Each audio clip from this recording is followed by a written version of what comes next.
Урматтуу мекендештер, бүгүн бизге конок болуп Абдулахат Курбанов агай келиптир. Абабыз Сокулук районунда жашайт. Райондук гезит бар.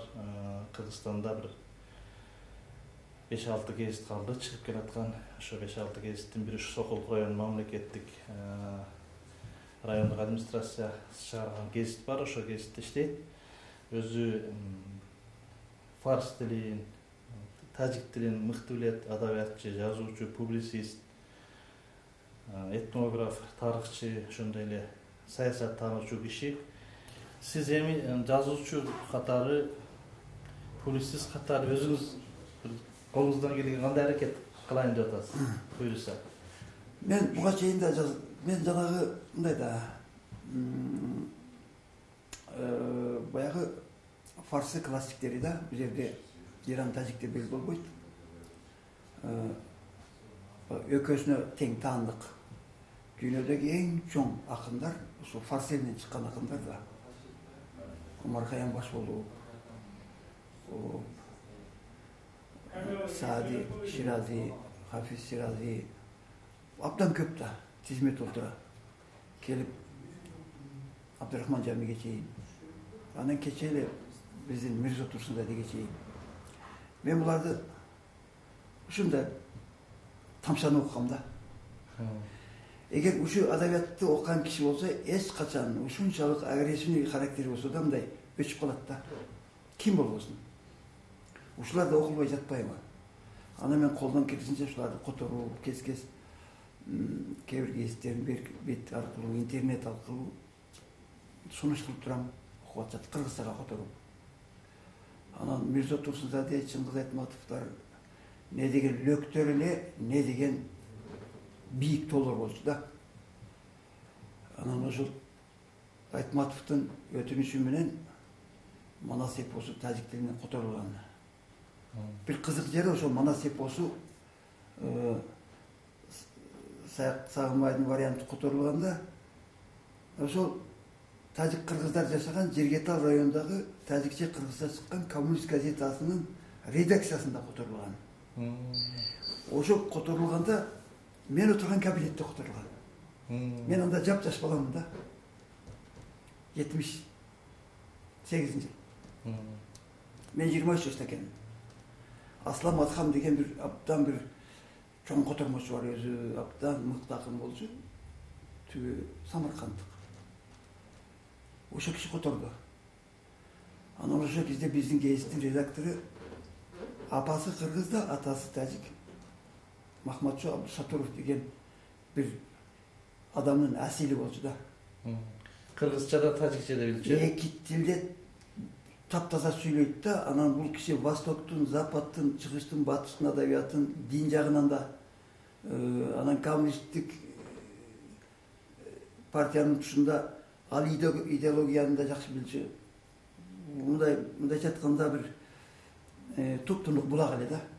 Ошол кишинин кол астында иштеп калганыман ушунча мен өзүмчө ыраазы болом. Анткени ушундай кишилердин тарбиясын көрүп калдык. Жөнөкөйлүгүн айтпа. Сиз эми ушу фарс адабияты менен эмес гана эмес, бүт дүйнө адабиятынан да кабарыңыз бар да, туурабы? Жанагы илгери Огонёк журналдарды окуп, иностранная литература журналдарын окуп, анан ушул адабият, тарых, маданият кайра элдерди бириктирет деп ишенесизби ушуга азыр? Албетте. Албетте, маданият, адабият мамлекетте чегара болот. Эки кишинин үйүнүн ортосунда чегара болот. Эки айыл өкмөттүн, райондун, областтын. Бирок маданият, адабиятта чегара болбойт. Бул учу кыйрыс да. Искусство. Айталы, ошол Турсунзаданын жанагы Жони Ширин деген бир күчтүү поэмасы бар эле, жанагы мамлекеттик сыйлыкты ошо эми алып берген да. Ошо поэмадан кийин. Акш мамлекеттик сыйлык. СССР мамлекеттик сыйлыгын алган. СССР мамлекеттик сыйлыгын лауреаты, Лениндик сыйлыктын лауреаты, социалисттик эмгектин батыры болчу да. Ошол союздагы эң мыкты акындардын бири болчу да. Ошол Жони Ширин деген поэмасы 4 бөлүктөн турат. Мен ошону кийинчерээк котордум. Мени которгонумдай бир нерсе себеп болду да.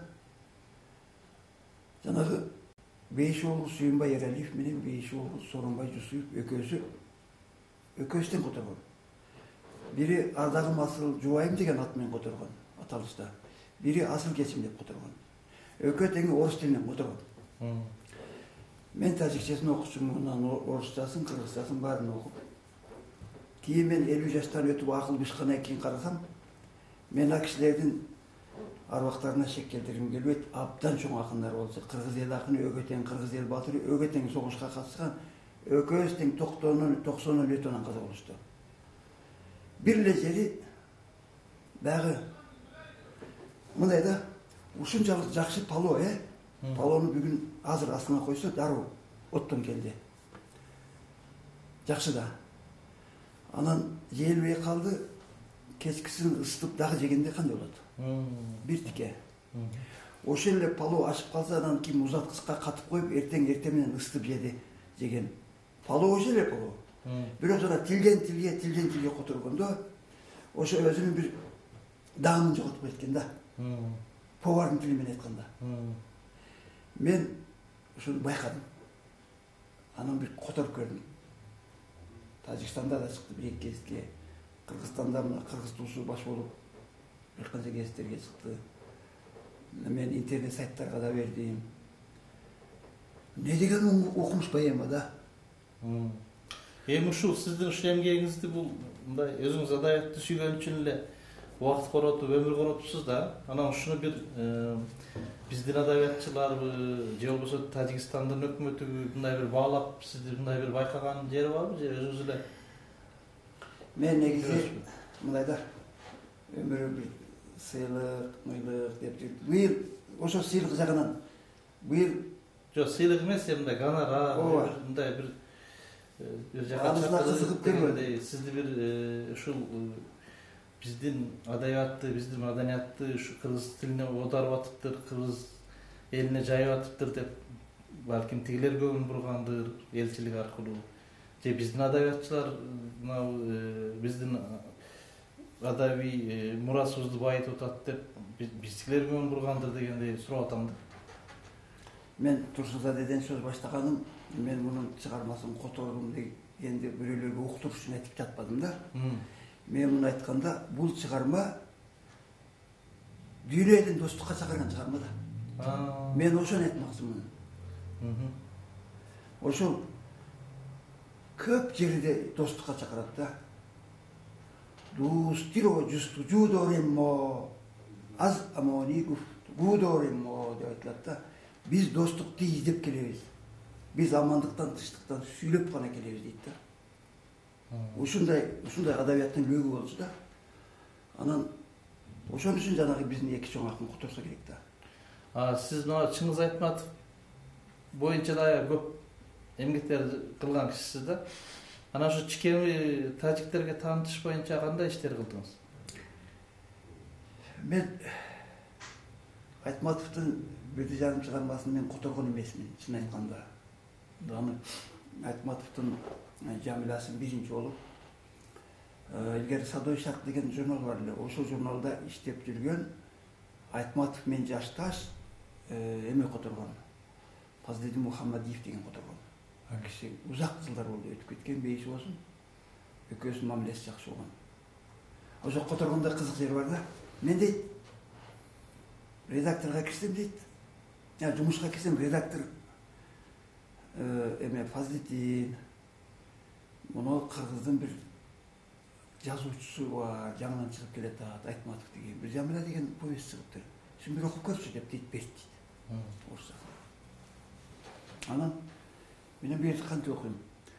Окуп бир окуп көрөт дейт. Башка эчтеке айтпат дейт. Анан мен муну алгандан кийин үйүңө барып эс алганча оку дейт. Мен барып бир демени окуп бүттүм дейт. Окуп бүтүп эле келип дейт, эмеден редактордон өтүндүм дейт. Мен ушуну котороюн деп дейт. Котороюн да сиз макул десеңиз ушуну меге кирейин дейт. Мен ошон үчүн бердим эле. Демек мен адашпапмын. Окумуш поэма деп эме. Повесть деп айтат. Ошо кишинин бир топ аңгемелери менен которгом да. Ошо Айтматовду тамшанып которгон киши экен которгон да. Окумуш киши болчу. Жазуучу. Башкалардан да котордук. Анан аларды окуп отурсаң ушу 2 күн өлгөнчө дейт, ширин жаша, ынтымакта жаша, дос болуш, кыз алыш, кыз бериш, тамакка чакыр, барып чайын ич. Жылмайып отур дейт да. Башка эчтеке. Жанагы исламдагы эмелер да.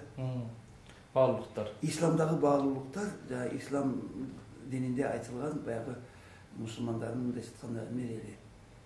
Жүрүм турум, эрежелери элбей. Адеп ахлак. Дүйнө таанымы. Азыр эми ушул дүйнө оодарылып, жерлер согушуп, дагы бир кооптуу кырдаал болуп атат. Ынтымакка келишибиз керек да. Келиш керек. Кандай ойлойсуз? Ушул жөнөкөй тажик элинде деле ошого умтулуу бар, кыргыз элинде деле ошого умтулуу бар да, туурабы? Албетте менин туулуп өскөн мекеним, ал жерде менин бир туугандарым бар. Ошо мен бир атадан 4 кыз 4 эркек туулган болсок, ошо жалгыз мен гана бияктан балдарым мен. Башкалардын балдары кыздардан бар, бирок өзлөрү тиякта жашашат да. Арасынан өтүп кеткени бар. Мен ошол жердин тынчтыгы үчүн да күйөм. Өзүм жашап жаткан жердин тынчтыгы үчүн күйөм. Бул баары бир токтош керек бир күн.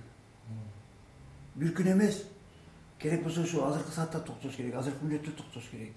Бул созулган сайын эки тең жака орус тили менен айтканда уруум болот, чоң уруум болот да. Киши каза болуп калышы мүмкүн дагы. Дагы көп. Курмандык болушу мүмкүн. Курмандык болуп калышы мүмкүн. Чоң державалардын бир полигонун айланып калышы мүмкүн. Албетте, бул жерде мен өзүм тили менен айтканда шайтан ойноп кетиши мүмкүн да.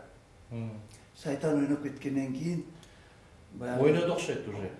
Шайтан албетте ойноду. Шайтан мындай чоңураак оюнга аралашып,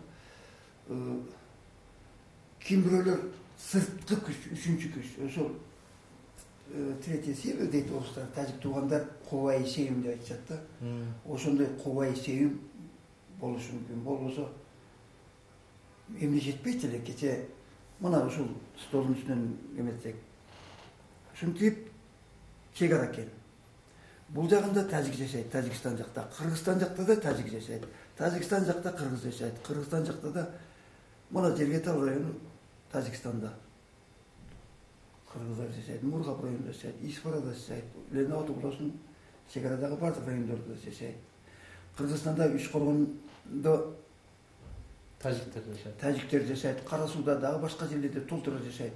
Өзгөндө мен билгенден бар. Анан ошо Үчкоргондун бир жерине таң калам да, илимпоздордун айылы да. Ошол мен билгенден эки илимдин доктору да ошол жерден. Экөө тең медицина илимден. Жанагы Рамжан аксакал баш болуп, Кыргызстандагы тажик диаспорасынын Рудакатындагы ардактуу президенти. Илимдин доктору, не деген лөк киши да. Ошол Тажикстанда граждандык согуш токтобой тынчыбай жатканда Аскар Акаев учурунда Имамали Рахмон менен бириккен тажик оппозициясынын жетекчиси эмени жанагы оппозициянын жетекчиси. Ошо кишини чакырып алып, ошол жерде бир раунд сүйлөшүп болгонда ошо аксакал өзү менен айтып берген бир жолу. Уйкусуз таң атып кетти дейт. Тиякта тамак бар, чай турат дейт. Бирөө нан ооз албайт дейт. Ушунча напряжение өттү дейт да. Анан бул кишинин абдан салмактуу деп катыштырышкан да, Кыргызстандын тажиги деп. Ошондой переговорлор керек азыр. Ошондой салмактуу кишилер айталы Тажикстандын кыргызы керек, Кыргызстандын тажиктери керек. Ошо границада керек болсо барып ортого туруп берсинчи. Мен сен Тажикстандан кыргызмын. Тажикстандан, мына Кыргызстандан мен биз жашыбыз 60-та 70-теги апалар аталарыбыз. Кел аткылачы биз эмеси деп. Токтоткула деп. Кайсанан солдат, аскер бала тиги ата мен апага кантип мылтык көтөрөт. Тажикта көтөрө албайт, Кыргызда. Менимче ушул ыкманы пайдаланып көрүш керек дейм да. Туура айттыңыз. Эми сиз бир адабиятчы, чыгармачылык иш катары ушул улуу инсандардын, жана чыгыштын улуу акындарынын чыгармаларын кыска бир келтирүү менен бир сөзүбүздү жыйынтыктасак, Бани одам азуи як поданант. Кидар офарилиш зияк гаварант. Чу уз веро бадарт орадыр узгор, дигар узгорон намонат карор. Адамдын денесиндеги бардык органдар бир дененин мүчөлөрү дейт. Анан ушу дененин бардык мүчөлөрү дейт, бир эле бешикте чоңойгон дейт. Ошол мүчөлөрдүн бирөөсүнө бир кичине зил кетсе дейт, дене бою бүт бойдон зыркырап ооруп турат дейт да. Бул саадиден. Эми баарынан келтирсе болот. Бар адамгерчилик, достук, ыйман, инсап, адеп, тартип, ата-энени сыйлаш, артта жакшынакай тукум калтырыш, элдер менен достошуш. Эми кыргыздардан бир келтириңиз. Кыргыздар мейман келсе кубанышат. Түнөп кет, жатып кет деп суранышат. Үйүнө жылаан сүйлөп келсе дагы сүйүт чачып айлан чачып чыгарышат. Ошол Тажикстанда катуу согуш болуп атканда Аскар Акаев бекеринен чакырган эмес. Күйдү бул киши. Бир тууганым деди. Тажик биздин бир тууганыбыз деди. Чакырып ушул жерде. Ошол Саид Абдулла Нури жана эсиме түшпөй калды. Бириккен Тажик оппозициянын жетекчиси. Анан барысы уйкусуз. Мындайча айтканда ушул жерден бир жакшы башталыш болду да. Кол коюшту. Максат кайдыгер караган жок да.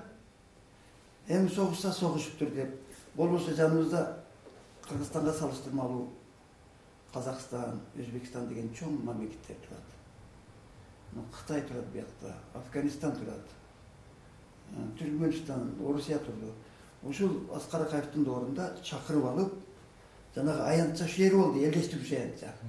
Ушунчалык кыргыз эли тажик элине өзүнө жакын көрүп, токтошсун дегендей. Анан бул эки эл ынтымакташыш керек да.